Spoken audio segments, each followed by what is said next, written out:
Welcome to the 1878 FM podcast. It's three of us this week. Sam Avery is, I don't know, busy doing Sam Avery things. Could be in New York. He could be in York. He could be in Tadcaster. Could be buying a couch. Or he could be just buying a couch. Or gone the skip. We just don't know. We just don't know. Oh, I feel like going to skip is more like a British summertime activity. Yeah. I feel like once the clocks not really tip weather, is it? No, it's not. It's just everything's obviously you got to carry everything. Sometimes you got to touch bare metal. What difference does that make? It's cold touching metal in the wind. Oh, listen to you, Mr. Alaska Arctic I man don't there. mind touching bare metal. Absolute bare grills there. Touching But bare metal. the hours change though in the winter, don't they? So there's do. there's less opportunity for tippage, I think, during Yeah. No, there is. They try and catch it out with that. They don't mess about, do they? We should actually get rid of British summertime and go by British tip time. And the clocks just go by whatever the tip wants. Whatever the tip is. Yeah. Is it like 10 till 4 in the winter? Something like that. Probably. But in December, if you try, I don't know whether they clearly are open, but December, you're dodging with it 4 o'clock. Before December 21st, when it starts to go back. To be fair, it is a health and safety thing, though, isn't it? Again, touching some of the things you might get touched by. You don't want that. You want to be able to see. You want that visual. And you can't record good videos in the dark as well. So if you want to make a tip video, you're struggling, aren't you? So you don't want all that. And all that extra light, that light pollution from all the tips in the world. That doesn't seem to be practical. No. I checked 9 till 4, with us. See? 9 till 4. Yeah. Still feel like December 16th or something, like 20 to 4. Light is difficult to come by in a tip. Not the brightest of places, so there you go. But I don't know whether Sam is at the tip, and I don't even know why we got onto it, but there you go. Sam isn't with us, but Dave is, as you will have heard, the dulcet tones and scene, of course. So, David, how are you? I'm all right, thank you. Not bad. For what day is it? Tuesday, yeah. Tuesday, yeah. Not bad, all things considered. How are you? Okay, well, that's good. That's good. Any offers yet, Dave? Any TV offers? I was watching The Wheel the other night and I thought, this is missing. This has got a Vitty-sized hole in it, which is funny considering, we all know that he was on the hole in the wall, or whatever it's called. And I was thinking Dave would do wonders on this. Absolute wonders. Do you know, The Wheel's an interesting one because I like it, even though I don't like the host, right? He's not my cup of tea at all, but I actually quite like the programme despite him. So yeah, I do watch that. Whether I would ever be on there, I don't know, but I do enjoy it. Probably less chance now. You've just said you didn't like the host. The host that's is... fine. Oh, yeah, I suppose so. That, That's going to limit my opportunities, isn't it? Yeah. Feels so. I can't really say too much about the host because I do get messages now and again saying that, and this is genuine, but I can't go too deep into it, saying Michael wants you to do this. What, Michael wants you to do what? The Wheel? No, not The Wheel. So Michael wanted me to do something last night for him, which I decided not to do and I can't go into any details about it at the moment because one of our other esteemed members of the team has gone to London to do it. Because Michael wanted him to do it as well. What, you mean that's where Avery is today? No. Not member of this team. No, not member of this team. Just the bigger version. The bigger version, yeah. So I can't go, but I do get messages now and again saying Michael wants you to do this. I'm like, if Michael wants me to go on the wheel, I'll go on the wheel. Get me on the wheel, and I'll go on it. Whether I'll be contestant or. I mean, not really celebrity, I mind, but I'm happy to. This stupid thing. It's good. The Wheel. No, it is. Do you think? Do you think they actually have another mini wheel underneath the stage? No, that's got to be like they portray, because that's the way I like to think about it. Even though I know that it's probably not the case. There must be like other The Wheels around the world. Like in France, it must be Le Wheel. Because you know the way they have they do for some game shows, have like that internet, like we've talked about before on what's the one who was set in Argentina. Wipeout. Was it Wipeout? Wipeout, yeah. Yeah. So I Yeah, feel that's like Wipeout, yeah. they must have like a set which other countries use, because that's a very elaborate set They do it for the all of them BBC. things, don't they? Especially as you said, Dave, if there's an underground wheel as well. I mean, that feels like overkill. That, but I'm happy to go on the wheel or le wheel anytime. Or Das Anytime. Wheel. Das wheel. Das wheel. Yeah. Das wheel. What about the wheel? No, no. They'd still come here though for tax purposes to film true. here. That is Probably. Yeah. Ireland. Yeah. Yeah, So, Northern Ireland are probably doing tax breaks on filming. That's normally a good place Yeah. to go. Yeah, absolutely. So I don't. Michael hasn't been on the phone today. No, for that he hasn't. Doesn't want me, but going back. Ed, go the wheel. I'm interested in hearing the off-air version of this story. Actually, I will tell you the off-air. Not very exciting. It's not that exciting. He built it's it just, up. It's just not I that. haven't built it up. You've left things unsaid. I tell you what, though, Dave. The thing they asked me to do, which I can't go into, is another story whatsoever, which I will tell you off air. But yeah, Michael wants me. Michael wants me. He's wanted me for a while now. So, but as I said, I'm ready to go on the wheel. I look It's a forward good to it. It's a good Think he show, wants you to know. be, and I just refuse to get him into that kind of thing. Do you know what I mean? But hey ho, it's all good. Well, you're busy with your own telly career, Baz. Exactly, I don't No, need to be. You don't I need to there. be I've seen you doing on there other with stuff. Skulls and Carragher and everything. Exactly, I'm sure. Talking a lot I'm of sure. sense as always. Well, thank you very much, David.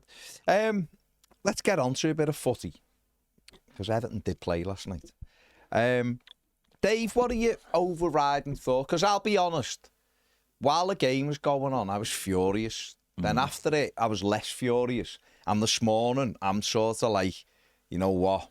All things considered, that it wasn't a bad point, given we were really poor in the second half. Which is not necessarily the viewpoint held by your esteemed colleague. No, I'm very much. He's Yeah, yeah. I mean, I'm really struggling with Peter's outlook at the moment, given the shit show we went through for 4 years. He was never really on the edge like this. I'm not on the edge. And now, given that Everton have made their best start for 4 years, he feels like he's about to jump off the I'm ledge. not. I just think we've wasted £90 million, and I think last night proved it once again. Okay. Anyway, Dave, what were your thoughts on the game last night? I mean, it's a cliche to say that it was a game of two halves, but it really was a game of two halves. It was. I was encouraged by the first half, or certainly the first half an hour, and I don't just mean sort of coming straight out the traps with Garner, you know, with a good effort, you know, early doors within seconds, but I just felt that Everton were playing well and without fear. I thought there was that sort of classic away team mentality where, in many ways, the pressure's off you and you don't have that weight of expectation.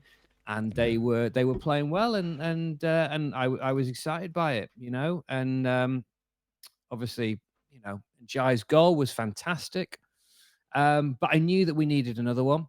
I mean, all the way through, this is playing out on a Evertonian WhatsApp group that I'm part of, and we're sort of there, phone in hand as well, watching, kind of saying we need another one because I can see them scoring. I really can see them scoring, and they were building in confidence. I mean, obviously, the miss was a turning point for sure, and it seemed to inject new life into them as much as it flattened us. I think in equal measure, and it was a turning point of the game.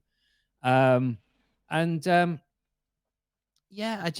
mean, the difference between the first half and the second half was just ridiculous, to be honest with you. Yeah. And I think, all things considered, towards the end, then I'm probably relieved that actually that they did get a point. You know, because they could have well come away with nothing. But you know, and as Moy said, to be fair, in his post match, you know, in the first 20 minutes or something, all of us, I think, would have been disappointed to have not come away with all three because we looked head and shoulders the best side. Yeah. But again, at the risk of stating the obvious, we just don't have anybody that can finish these chances. You know, and I'm not having a pile on Barry. I mean, you know, I'm trying to see the positives in it. Yes, his overall front play is better than that of Beto, but that's not difficult. But that miss was shocking. Yeah. I mean, it was awful. And if that goes in, it's a different game. Yeah, if it goes in, he's the hero, isn't he? I was more annoyed with the booking, actually, than the miss. I really was. I was more annoyed he got booked in the manner he got booked, because it gave the manager a reason and an excuse to bring him off when he shouldn't really have come off. Shouldn't have come off. It was a terrible miss. It was an absolute terrible miss. People will miss chances, and I understand that. And I just thought, when he did that, when he got booked, that was so stupid, and allowed the manager to make a decision that actually he didn't have to make. Yeah. In the second half, it was like he was almost looking to punish him for making the miss, and the yellow card gave him a really good excuse to do that. So I was really disappointed in him for doing that, because when he did that, he didn't even look angry. He just looked vacant. Like he just, there was one they did on one of our players, which at the time I thought was a red card, the way he chopped him in half. I thought it was awful. But when Barry done that his yellow card, I was just thinking, you're an idiot, lad, because you're coming off. You're coming off at the first opportunity, and you've got to get that out your system. You've got to get that miss out your system. You've got to have a good game so the manager goes, okay, he's missed the chance, but he's done all right, and we'll leave him in for Sunday, because this can't keep going on. It can't keep going on the way it's going.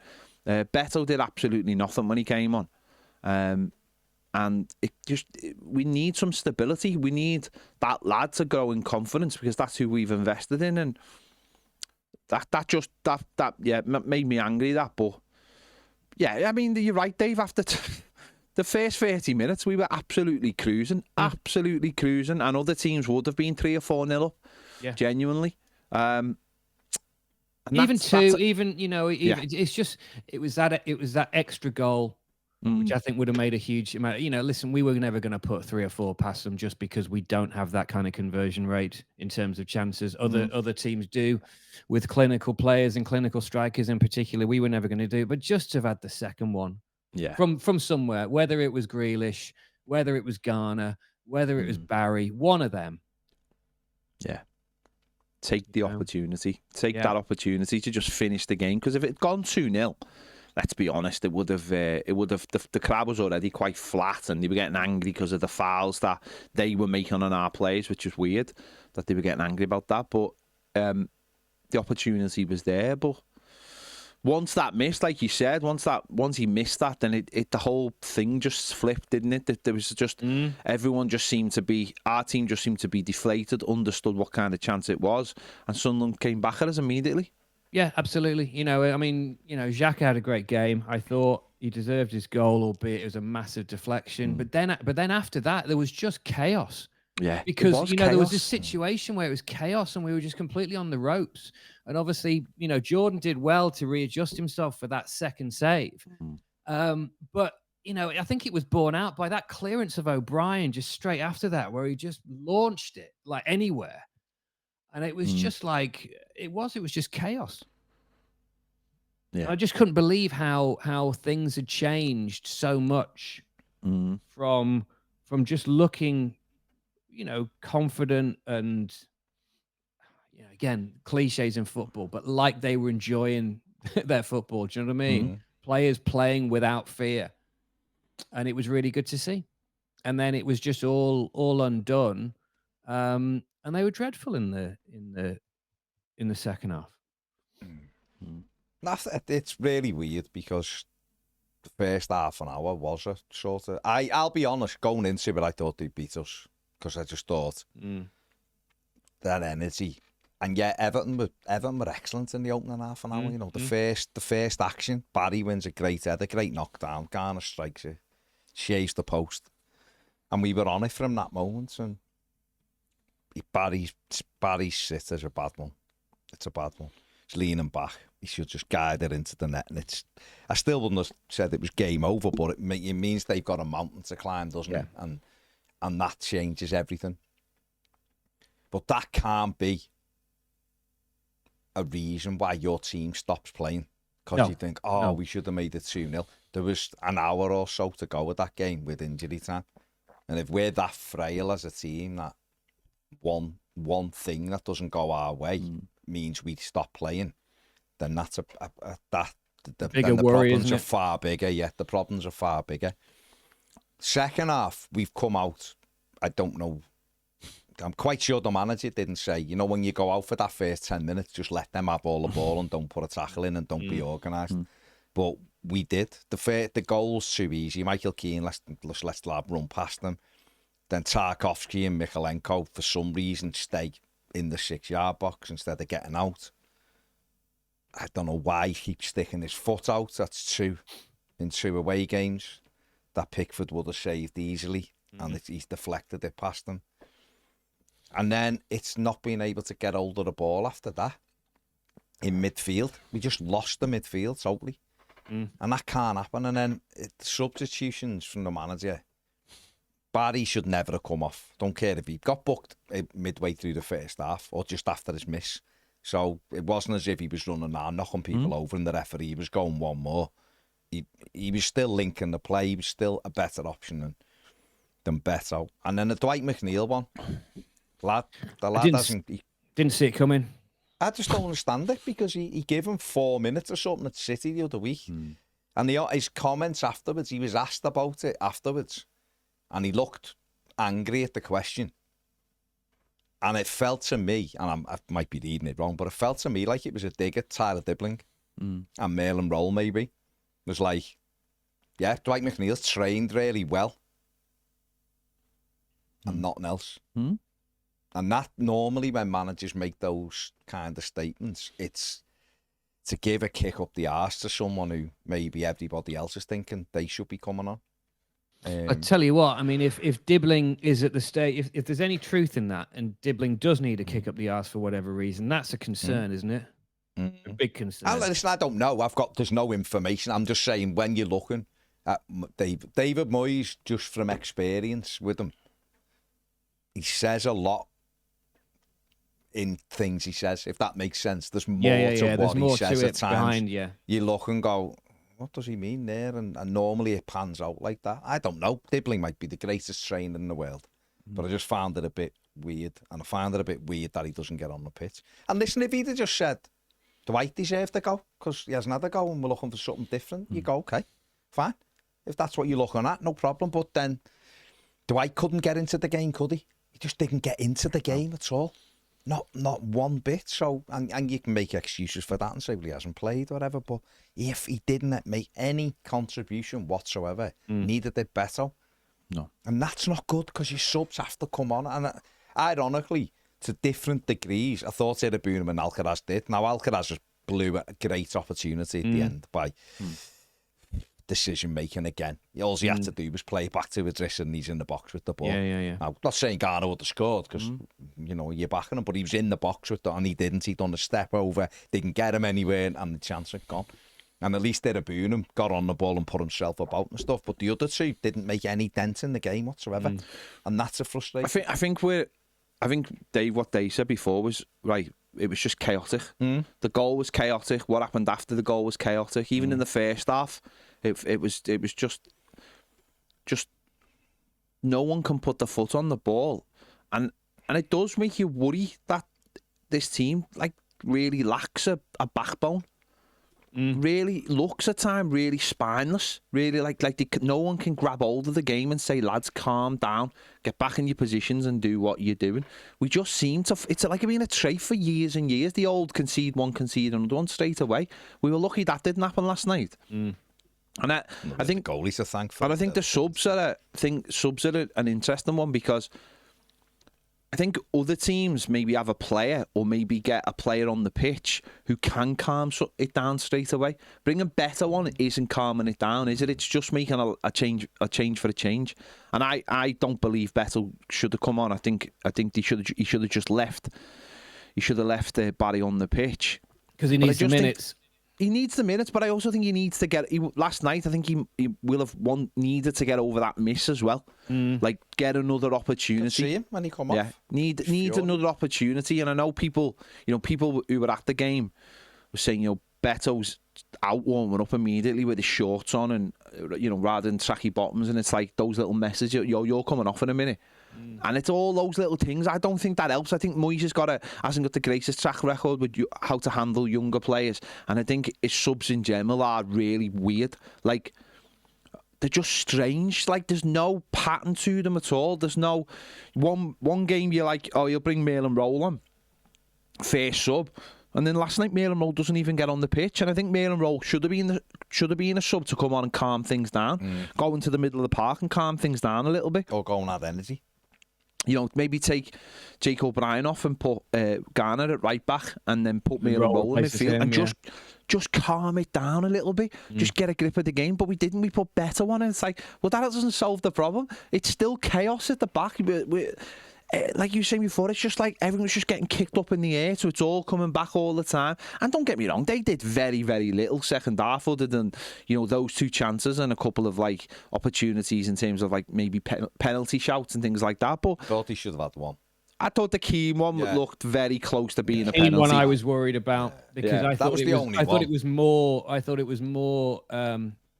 likely than the Tarkovsky one. Yeah. Well, I thought even the one where Keane put his foot into the lad's head with his head, and it was like they're the ones that you're giving the referee a decision to make. Not that I thought it was a penalty, but you're giving the referee, and in that you've already you've been throwing your yellow cards around that atmosphere. There's I know it wouldn't mean even it up as such, but we need someone to just be able to grab hold of a game when it's getting away from us, and that's what we don't seem to have at the moment. We don't have that player, and you've got talent like Xhaka did for them. Yeah, in many ways, and he led by example, didn't he? Last night, I thought he did, but I didn't think he had to be that good either, though. To be honest, Dave, I didn't think he had to be that player, though. He was pulling them forward, and I don't.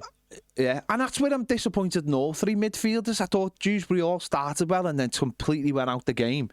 Adrissa was busy, but again, he's busy without being he can be busy, but he's not someone who's going to put his foot on and calm it down.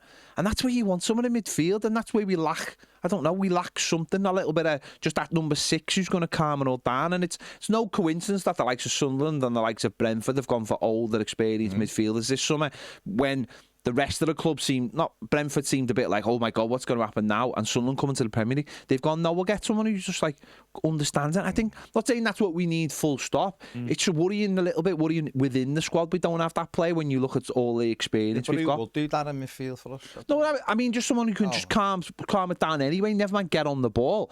There was no one seeming to calm anyone down. In terms of, as a captain, Tarkowski's got his own game to worry about at the moment, never mind telling anyone else to sort it out. But they all look like they're looking after themselves. I just didn't think the subs helped because they were all just, again, really chaotic. I mean, the Dwight McNeil sub, coming on the right, you've got young players on the bench. Again, the manager's mishandling them. He really is. He's mishandling these players, and this is a worry for me, I think. Well, again, like I said, he might have thought McNeil had offered something different. I don't know. Who knows? He didn't. That's what I'm saying. His opportunity in the press conference, when he was asked directly, was the opportunity to say why he put him on. I thought Dwight would get on the ball. I thought he might get us a goal, or his delivery from set or whatever. He could have said anything. He didn't. He said he trained well. That was it. And it's like, okay. So the implication is that other people didn't. That's how it feels. I might be totally wrong there, Dave. I might be totally wrong on it. But that's how it felt. And I think, like you said, if he'd have said the idea was for Dwight to get in pockets of space, or the idea was, give it a little bit more meat, I think you can go, well, that's why he's brought him on. If we to question what he sees and what his ideas are, we don't know, do we? We can only comment on what we see. But I think the bigger issue is the fact that we spent a lot of time chasing Diblin. And a lot of money. We brought him in, and a lot of money, and he's not getting. Didn't get on against Spurs. He didn't get on last night. Mail and Rolls got on every game, and the managers talked them up. And then you could see him last night sat there shaking his head. So you're like, I don't know what's happening. It just seems a bit confusing. And it's, again, Moyes has generally been good since he come back, and he has, but he's got to get this balance right. I don't think the balance is right. And we know that we're struggling for goals. We know that. And I said last night that other players have got to step up. Barry's missed the sitter. Okay, it happens. Seen John Philippe Mateta the other week miss an absolute sitter against us with no goalie there. He put it wide. Yeah. It happens. He's just carried on, getting on the end of things. They don't sub him and go, right, you're done.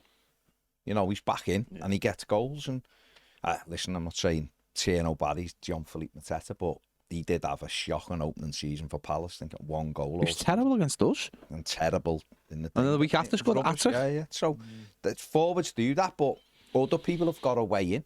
You know, when Jai's carrying us at the moment, and this lad's getting off to the AFCON for 8 games. So, you know, where are the goals? You know, Grealish is unlucky with the shot and it's the post.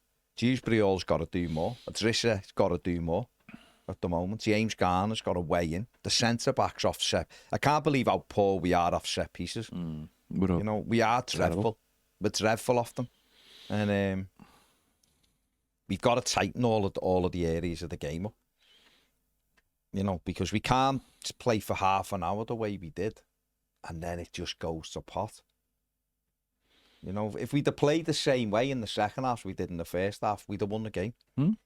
But we didn't, and that's why, in the end, I look and go, well, it's a decent point. Not because it's like, oh, Sunderland are incredible, but it feels like a decent point given how bad we were, that we got out of there with something.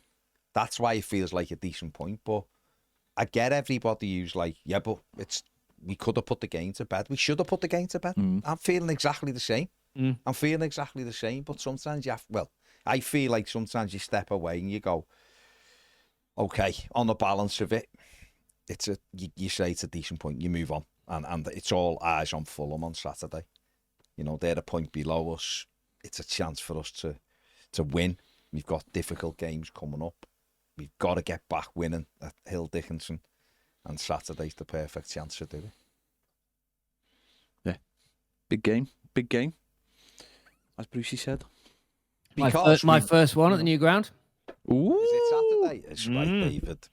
It's right. Hopefully this will be a good omen. Yeah, it feels that way. There's bits, isn't there? You look at it, there's bits where you go, okay, well, we proved in the first half an hour we can knock it around nicely and create opportunities. And I think Grealish has got to do the ball he's put in for Barry. He's got to do that a bit more. You have Michalenko going on the outside and he's not holding it up. He shifts it back and puts a cross in. And I think if we do more of that, Barry will get on the end of them. He will. You know, right now, and I've been saying he just needs that tapping. Well, last night was that tapping, really. But he does. He just needs something to go in off him and then the belief will flow from it. But like I say, others have got to put the ball in the net as well. Because they're not. Those two lads aren't.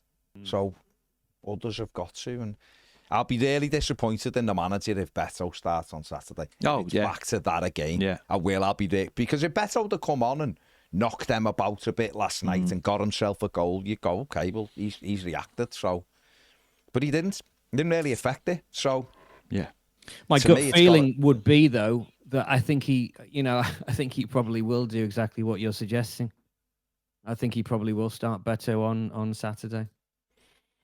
Then we just go round the loop again. No. I don't disagree with you. I'm just saying, you know, what I sort of suspect might happen.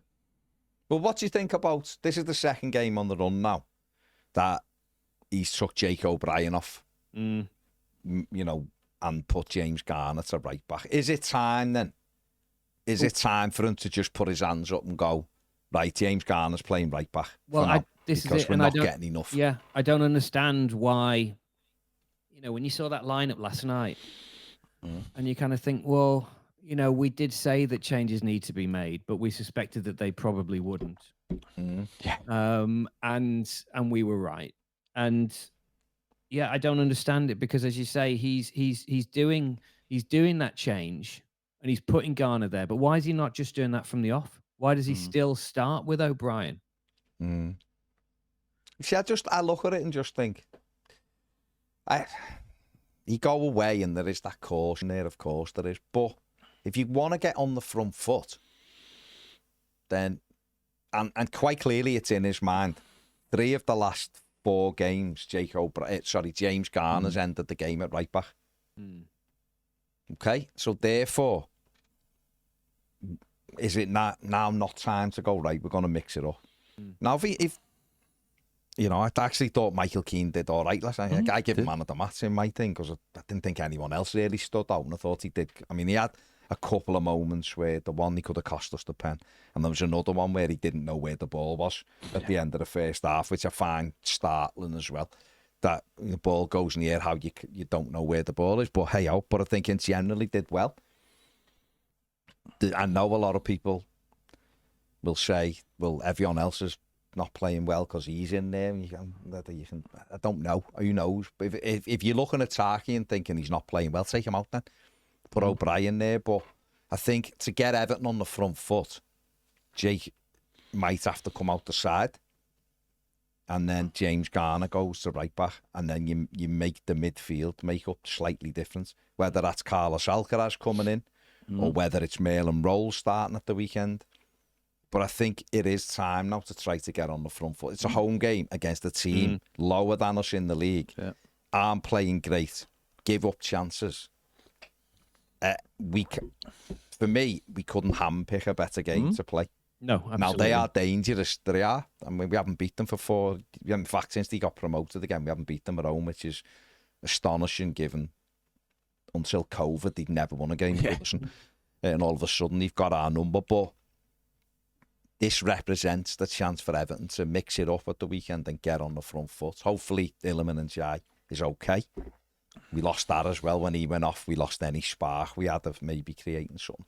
But do you think, Dave, now it is time to try to get on that front foot and put James Garner at right back from the start? I don't see what we've got to lose, to be honest with you. I think that's the way I look at it.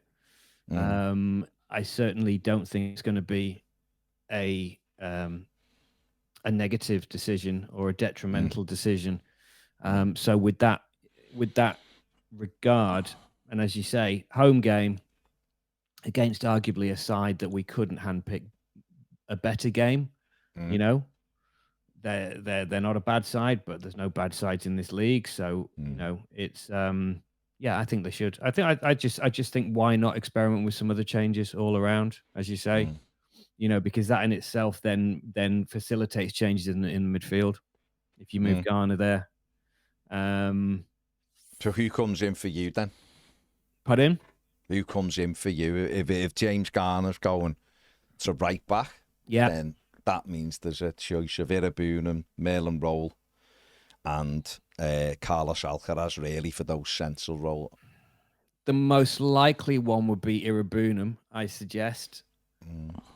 But I'd quite like to see Merlin Roll get some more minutes personally. You know, I'd like to see him in there. I still think Alcaraz is a sub for me. He's a good and effective sub, but I think he's still a sub. Okay, fair play. Head. Well, I would play Alcaraz. Actually, I think I just don't even know what he's done wrong. It astonishes me. I think Moyes' biggest issue is his subs. Like, I just think he gets them all wrong. Like, and I think the game might be passing him by in terms of substitutions. I think modern managers are using them so effectively to change games. They're such a big part of the game. We do. I don't see the rhyme or reason in the subs. I didn't see them last night. At every game, I'm scratching my head with the subs. When he brings them on, how many he brings on. So I think it is a major downfall of his. It's like managers of a certain age just can't get to grips with using 5 subs or having 5 subs available, and the opposition having 5 subs. Therefore, you've got to be ready to either go first or respond to it. But I will play Carlos Alcaraz. I think we don't have anything in the centre of the park. I really do. I think we have 3 players who just play very similar to each other in just slightly different ways. And I think we do need something slightly different in the middle of the park. Merlin Rowe will get... Again, I don't know how you go from first and not getting on. I don't understand how that helps the team by punishing. Feels like punishing players. All right, maybe they did have a bad week in training. So what? You know what I mean? It's like, you get over yourself. Players do. They might have a bad week in training, but you're punishing them. That punishes us because the players you're putting on aren't good enough. And I just find it astonishing. So I would, because I do think I want to see someone drive down the middle of the park. I'd like to see Carlos Alcaraz be given a start through the middle of the park. But mail and roll as well. You just mentioned Ed Boonham there. Ed Boonham, who started the season playing games for us and now sometimes gets on, sometimes doesn't get on. Is he playing in his real position? What's his real position? So all these little things that I'm struggling with the bigger picture.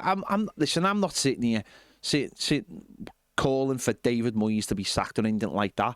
I'm just asking him to just step away and look at everything. Just feels like nothing feels like there's any real plan to it. Like we're going in a certain direction and we're doing things to help these young players that we've brought into the club. I mean, Carlos Alcaraz is only like 22, 23 himself. Tim Boonham is what, 21, 22. You've got Mail and Roll, who's 22, 23. Barry's the same. Tyler Diblin's 19 years of age. We don't seem to be doing anything to progress these. This is my issue and my worry with what's going on. I've said it loads of times. Said it about the summer. We've got an opportunity to help these lads through this team and become the next Everton team. Add Harrison Armstrong to that next season. A couple of young defenders thrown in there as well. And suddenly, you've got a really young team. I just don't see what David Moyes is doing to help these players progress. And that to me is a big issue when it's like, well, you get 20 minutes this game, or next game you're not going to be seen. Tyler Diblin started the game against Crystal Palace, got took off, and we've seen him for 5 minutes since. How does that help the development of a young player that is supposed to be like our future? And as you mentioned before, with Njai going to the African nations, how does that help his development? That's what I find worrying. It does feel like game to game. Go and get, we got to get points. But how about getting points and progressing the team as you go along? That's what I'm struggling with at the moment. Well, again, with David Moyes, though, we know that he's cautious with that, isn't he? He prefers players, rightly or wrongly, who are between 25 and 30, doesn't he? Because they're proven. So he's going to look after them. I'm saying he's issue. He's then going to look buy them. after himself. Yeah. First. Yeah, no issue. Like, we've got to get results. We're talking slightly a different thing. Because we're talking about building another young team, which I don't think he's going to do that. But the problem is, and I agree with you, because my biggest thing is, don't buy the players then if you're not interested. But my thing is, you look to the bench, and all the players on the bench, bar Dwight McNeil, are 22, 23. They're all young men. They're not. There's no like one experienced player on the bench that you go, I can bring him on just to calm things down. That they're all on the pitch. So Dwight McNeil is the experience on the bench. All right, Beto, or if he's on the bench, but he's not exactly experienced either. He's experienced old. in what? Well, he's old by 27, 28, but he hasn't actually got too much football experience. No. So again, the manager looks at him, and again, so you are having to go to young lads on the bench to find that experience, and I think that's where there has to start being that change. But we're not really seeing it, and I think that's what certainly frustrates me. It's what puzzles me about the business in the summer of why aren't we starting to see some of these players starting to be integrated into the team. We were talking about before this game, and won't be Mail and Roll being absolutely no time before he's in the team. He'll be in the team soon, and he doesn't get on the pitch, and you're left scratching your head, aren't you? Does Moyes just? These are young lads. They're all, as I just said, they're all in the early 20s. Maybe they like a laugh and a joke. We don't. Is Moyes responding to that? Oh, you're not doing what I'm asking you to do. You're not playing. That's no way to treat people. If that's what. Not saying that's what is happening, but I also don't think this is any way to treat young players either by not giving them an opportunity. Yeah, I don't know. We don't know. He's risk averse. So at the very least, we've said that, and we know that we say it week in, week out. Do you think he'll make that change at the weekend? Do you think he will? And realistically, he probably won't. I mean, don't get me wrong. I like Alcaraz as well. I think he's got something about him. I think he's exciting. I know his decision making wasn't great for that chance last night. Yeah. But on the whole, when he came on, he's the sort of player, and you saw him last night. He's given it. He's then moving. He wants to be part of that whole move. And you actually felt when he came on that something's going to happen. And he's he's got a spark about him. He's also got something to prove as well, which I think is a good thing at the minute. But my only suggestion with the midfield is that I would think, in what little we've seen of him, that Merlin Roll is more of a Moyes player. Oh, yeah. In the same way that Irabunum is in more of a Moyes player, which is why I kind of, for me, the most likely scenario will be one of them two, because I don't think that Alcaraz is particularly a Moyes player. Because again, he's a bit cavalier, and he's got something about him, and yet, Dave, he's the player in the squad who most resembles maybe Tim Cahill. Yes, absolutely. I couldn't agree more. That's it's the greatest compliment we can pay to Alcaraz is to say that he reminds us of Tim Cahill, but he does. There's certainly his movement and there's a real similarity there. You feel like he's got a goal in him, don't you? Or absolutely. Something, and but again, back to what you were saying before, is that with all of these players and particularly young players who need they need confidence, they need nurturing, they need encouragement, again, the cliches, they need an arm around the shoulder sometimes, but you're not going to progress the careers of these people by just benching them the whole time. How you do that exactly is, every manager's different. It's how you you drip feed in that stuff. But with certain people that just aren't, seemingly there's no plan, as you said, Ped, and that's the worry. And the problem is, Dave, is like it is different. It is different than David Moyes has proved himself on many occasions, but fans, and certainly fans who don't want David Moyes, because there are some with the knives out now. I think the knives have been, I said this last night, since the Wolves game, it's give people an excuse to go after David Moyes, and that's been like the Pandora's box has been opened. But people will look at other managers, rightly or wrongly. They'll look at Bournemouth and go, how does he have, certainly last year, a back four of 22-year-olds or whatever it was, the youngest defence ever? How does he have those players playing so well? And then they lose all of them bar one, I think. And then this season has done exactly the same, brought another load of kids in. And whether he's an extraordinary coach, and for me will be going to Manchester City or whoever, will be going right to the top. But people will do that. People will look over and go, how is he able to get 22-year-olds all who've never played in the Premier League before straight into the team and playing seriously good football, ambitious football, attacking football? And we bring in players and they're not ready for the Premier League. Oh, we mightn't be ready for a year. Or we mightn't be ready for 6 months. How does that continue to happen at our football club?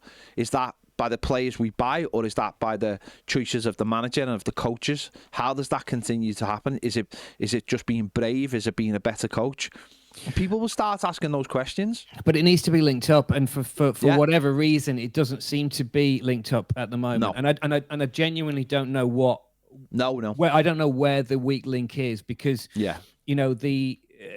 body language and some of the decision making would seem to imply that Moyes hasn't necessarily been fully involved in the selection or the purchase of these players. As in, you would think that if he'd been part of the overall chasing of Tyler Dibbling, for example, which went on a long time and there was a lot of money involved, etc., you would think therefore he would be keen to have him as part of his plans. But it's almost like he's sort of inherited other people's choices by this sort of stubborn reluctance to maybe have them in there. And I don't know. And, I might be wrong. I probably, more than likely am wrong, because if you've got a situation now where the manager isn't part of that whole selection process, then there's something seriously amiss. But that's almost what it looks like from the outside. It feels like almost because we were chasing players all summer. It feels like it was like one for him, one for us, one for him, one for us in many ways. But he regards, or he, you know, the word is that he had the final say on every single player.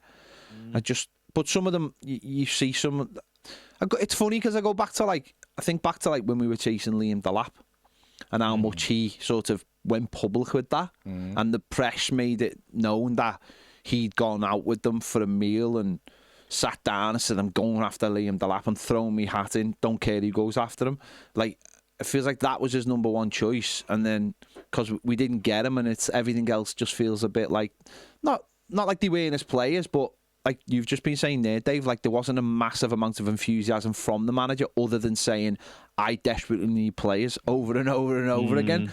So it's a bit strange. It's, you know, he made his feelings known on Mail and Roll after he watched them trained. He was so excited by him, and yet you haven't seen that excitement about other players, and you just wonder what those other players, if those other players hear that and see that and feel that, and especially if they're young and all he wants to do is come in and have a manager like David Moyes put an arm around them and just say, don't worry lad, it'll all be great.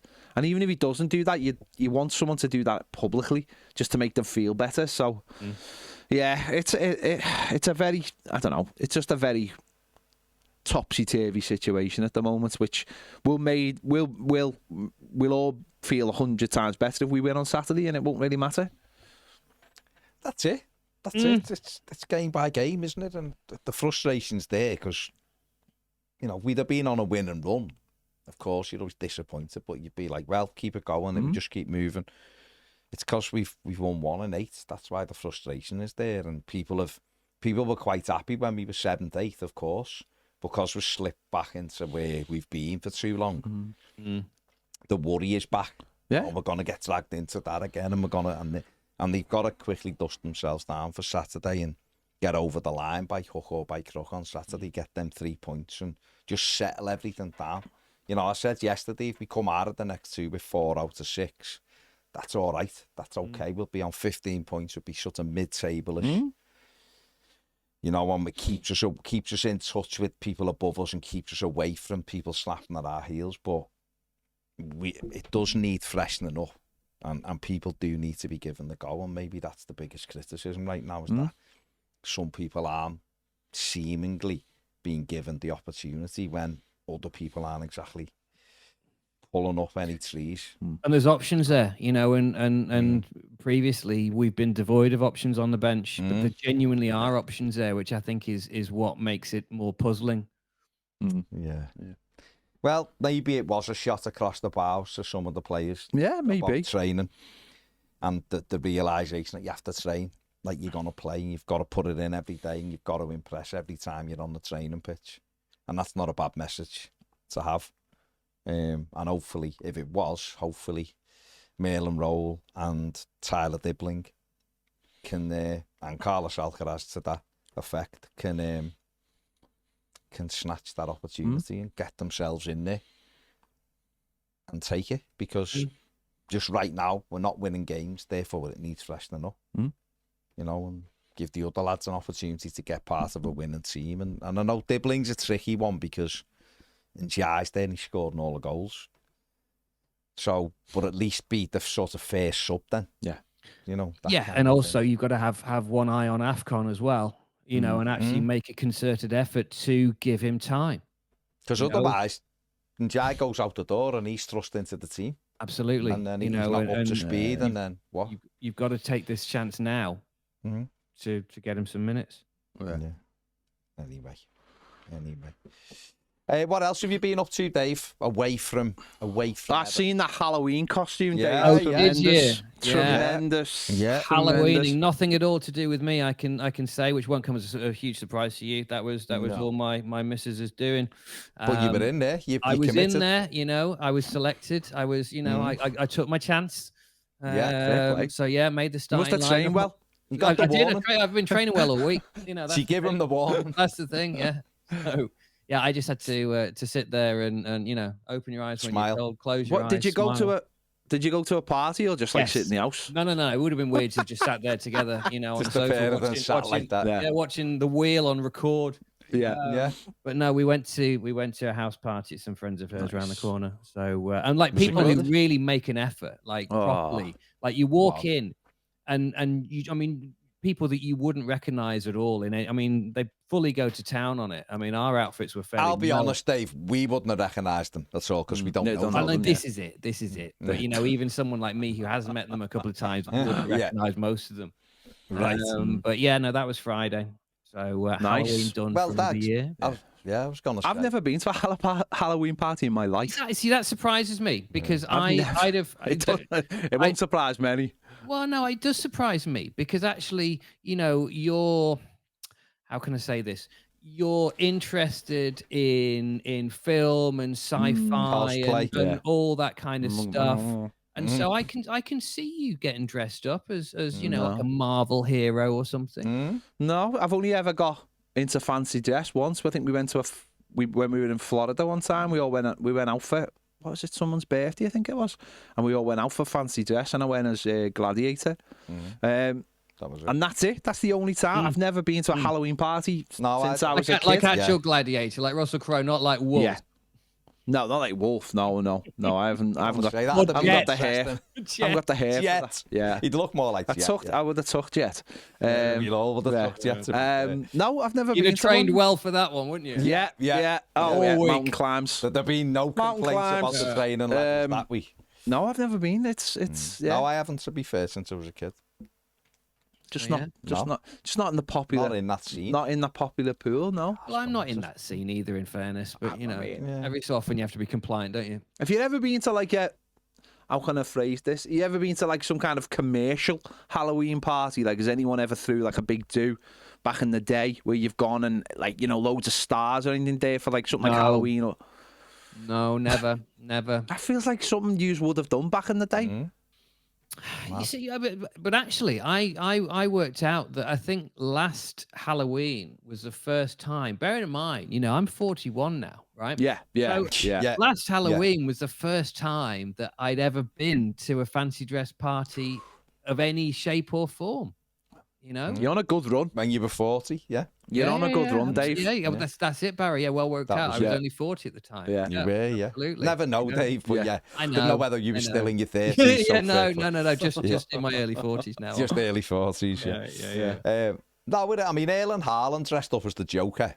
Well, you can see that he's got that kind of mouth, hasn't he? Well, he dressed up and then he went to like the local garage to buy nappies and stuff to see if anyone recognised them and stuff, which I thought was hilarious. That he was shocked that people recognised this 6'5" blonde fella, driving a underground Lamborghini. Yeah. They mightn't have recognised him. They just might have been absolutely terrified of him. Well, the idea of seeing him as the Joker or like it, oh my God. He's there in the shop at the counter, and there's like a fella and a girl.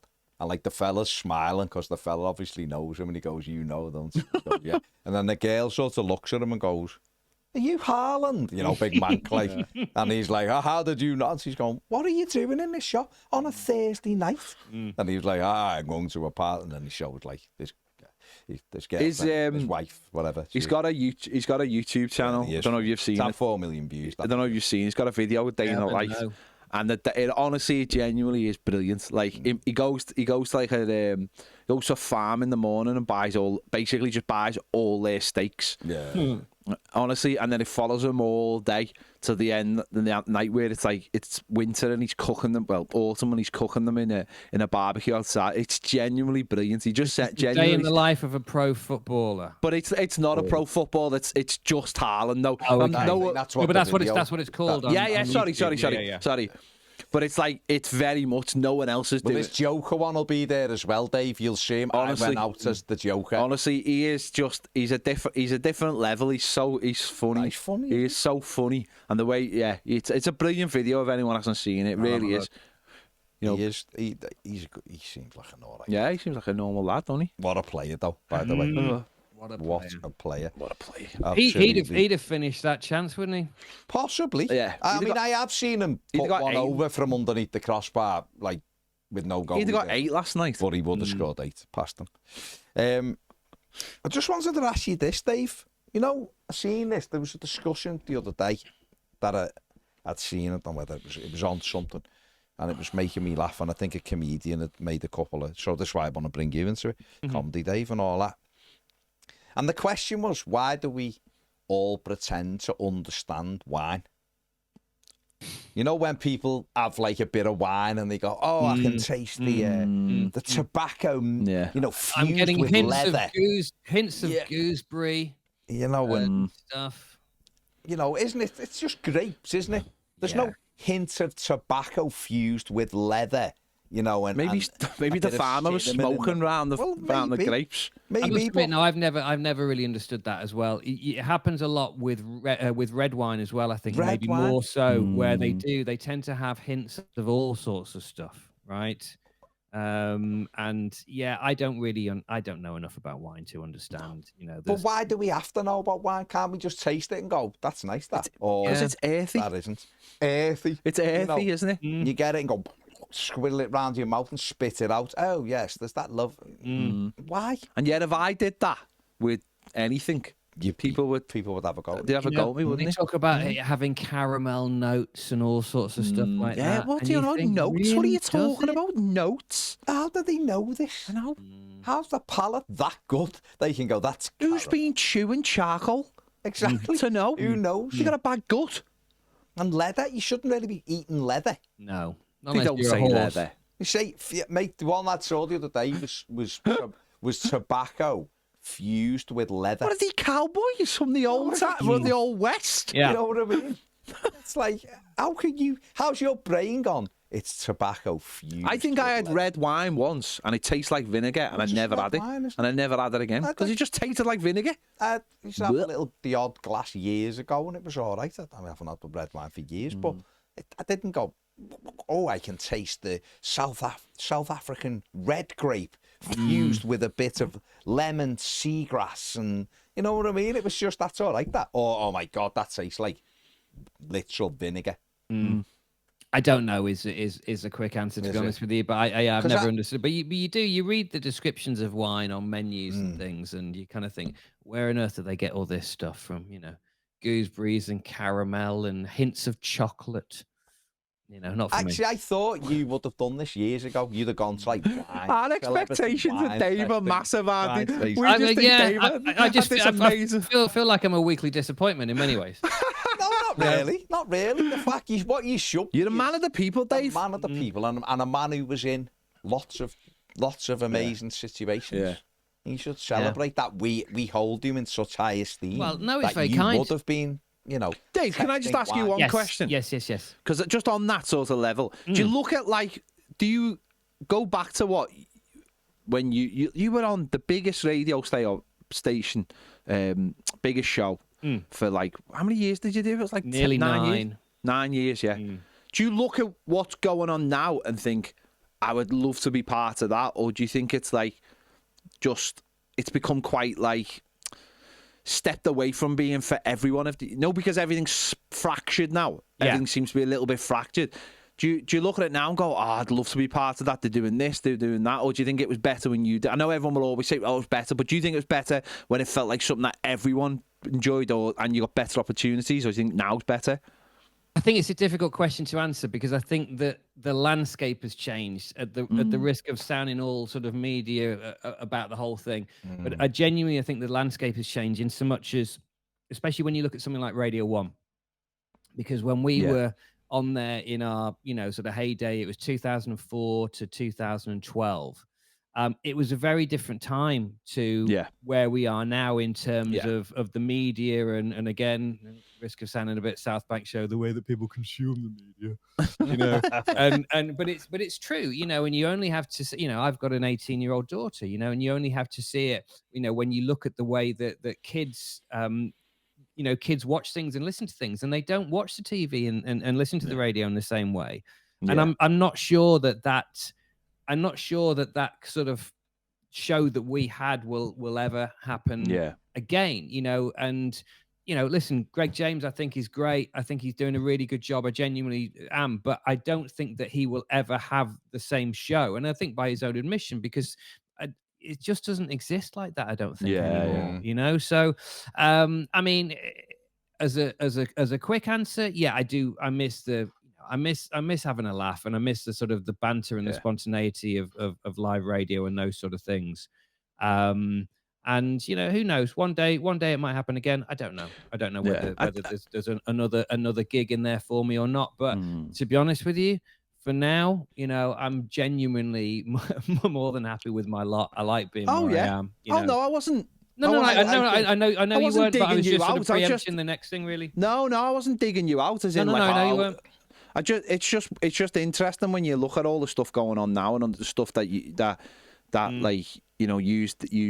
You were genuinely massive. I feel like now that everything is, you have to be able to do, like, you were a radio show that went out and done all the bits, but the bits were all for your radio show. And I know you had, like, you done stuff on TV and stuff, but now it's just so multi-platform, isn't it? It's like you're doing stuff and you're not just doing it for the radio, you're doing it for TikTok, you're doing it for YouTube, you're doing it for Instagram. Everything has to be but even podcasts and stuff, even if you just look at that world, even podcasts have changed enormously in the last 5 years. I mean, lockdown was a situation that actually for us as a company, it sort of accelerated what we did in podcast world, because we had no other way of getting through it, to be honest with you, because all of our filming work went down. You couldn't do things face to face, so therefore recording podcasts like this was the only way you could navigate through it. So we did a lot of stuff there, but even now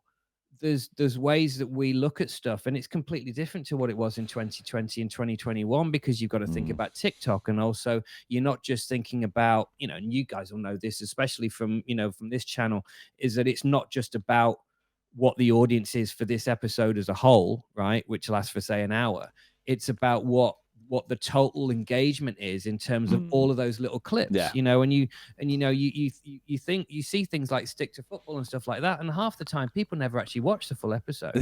They just they're just fully aware of it by the clips, and that's not a criticism. It's just kind of the way that people are, because they're busy and they're on a train or they're on a bus, and it'll flash up on their phone and they'll watch that clip of Roy Keane and Righty or whatever for 30 seconds, and they'll have a laugh, and that's all they know about that thing. But that's all really important, and you have to look at even little things. We're starting to put clips of the episode at the beginning of the episode to try and suck people in, and it's all these little things. So the world's changed a lot.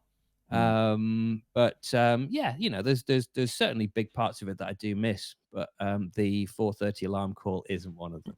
Absolutely.